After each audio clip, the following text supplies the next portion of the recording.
And now for more on the SKhainic's U.S. listing, we're joined today by Sung Soo Eric Kim, founder and CEO at Datacrunch Global and a professor at Yonsei Graduate School of Business. Professor Kim, thanks for coming on today. Thank you very much for having me this morning. So, SKhainic's Nasdaq debut has already drawn massive interest. While improved access for U.S. investors is clearly a positive development, some analysts say this does not necessarily translate into a higher valuation. What's your take on this? I think that's very significant. It's the largest IPO for a foreign company to list on a U.S. stock market. And we have to understand that this strategy is totally aligned with the NVIDIA-led Semiconductor initiative. So SKhainic's being listed on U.S. stock market is a big shot, I think.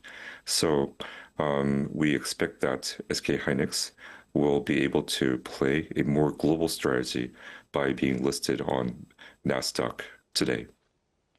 Right, and this is said to be the world's second biggest share sale after SpaceX's record-breaking $85 billion IPO last month.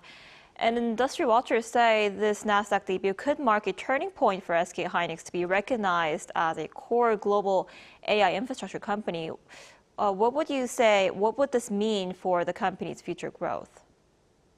So it was surprising to listen to the announcement just 1 month ago at Taipei GPC that NVIDIA would buy about 60% of SKhainix HBM4 chips.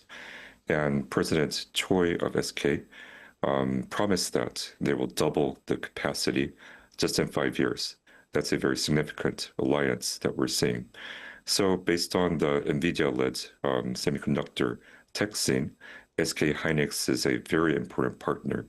So by being listed on Nasdaq today, I believe that SKhainix can play a more global role in leading the semiconductor ecosystem together with NVIDIA.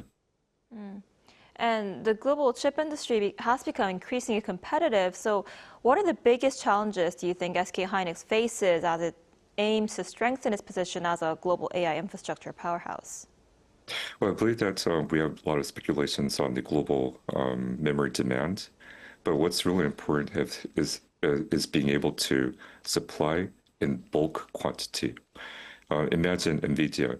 They want to buy from a reliable company. They don't want to buy from a lot of companies. That means that you have to be ready for capacity for these leading companies.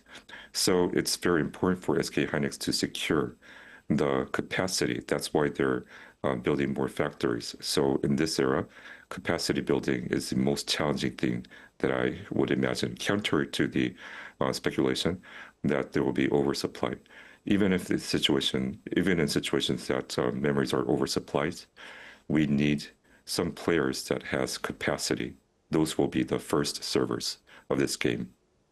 I see. And what does SKhainix U.S. listing mean for South Korea's broader semiconductor industry and its efforts to attract global investment?